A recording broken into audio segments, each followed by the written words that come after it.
গোপালগঞ্জের 3টে আসনে শেখ হাসিনাই পাবে। আমি লিখে দিলাম, বিএনপির বাবের ক্ষমতা নাই, জামাতের 14 গোষ্ঠীর ক্ষমতা নাই, গোপালগঞ্জের 3টে আসন শেখ হাসিনার থেকে নেওয়ার মতো শক্তি এই পৃথিবীতে জন্ম হয় নাই। এই সরকারকে পদত্যাগ করতে বাধ্য করাবো।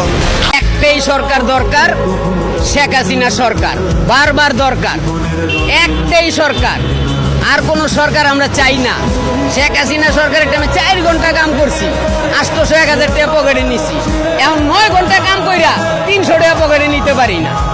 নাইলে বন্যা দেখেন পকেটে কয় টাকা আছে। এই যে সকালে বাইরেছি 400 টাকা পকেটে নাই। বাল বাচ্চা কি খাইব? 15,000 টাকা ঋণ। 15,000 টাকা ঋণ এই ছাত্ররা যেদিন এই দেশে আইছে ক্ষমতায়। আজ দেশের কি অবস্থা? এই দেশ চালাই চলে আওয়ামী লীগ সরকার লাগবো, তাছাড়া তো পারবো না। সত্যি কথা, এখনো ভোট নিয়ে দেখেন 60% আমরা যারা দিন মজুরি খাইতে আওয়ামী লীগ সাপোর্ট করে দিচ্ছে। আমাদের কেউ কিছু দেয় না, আমরা আওয়ামী লীগ চাই এই দেশে। কি দিচ্ছে আমাদের? আর সব ভুয়া, সব ভুয়া। আওয়ামী লীগ সন্ত্রাস করছে, এখন সন্ত্রাস হচ্ছে না, চাঁদাবাজি হচ্ছে না দেশে, আরো বেশি হচ্ছে, আরো বেশি হচ্ছে, আরো বেশি হচ্ছে। মেরে ফেলালি মেরে ফেলাক, উচিত কথা করে কবরে যাবো। এই দেশে আওয়ামী লীগ সরকার দরকার দরকার। আচ্ছা আচ্ছা আচ্ছা, ধন্যবাদ ধন্যবাদ, উনি সুন্দর কথা। আপনি যদি আমাদের নিরাপত্তা না দিতে পারেন তাহলে আপনার ওখানে বসার অধিকার নেই। আপনি অবিলম্বে পদত্যাগ করতে হবে। আমরা স্বাধীন, আসলে আমরা স্বাধীন না।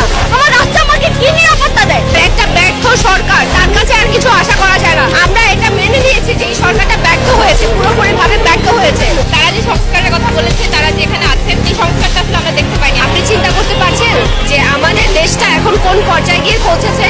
আমরা যখন ছাত্র আন্দোলন করলাম তখন নতুন একটা রাষ্ট্রের স্বপ্ন দেখেছিলাম। সেই রাষ্ট্রটা নতুন রাষ্ট্র হয়েছে, একটা সম্ভাবনার রাষ্ট্র ছিল। আমরা সেখানে মনে করেছিলাম যে আমরা স্বাধীন, আসলে আমরা স্বাধীন না।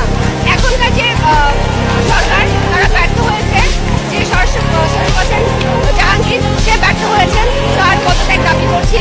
এবং যে শিশুটি আটক স্পর্শের শিকার হয়েছে, তার যাতে সুষ্ঠু বিচার পায়, সেই জন্য আমরা সবাই আজকে লাঠি আন্দোলন করেছি।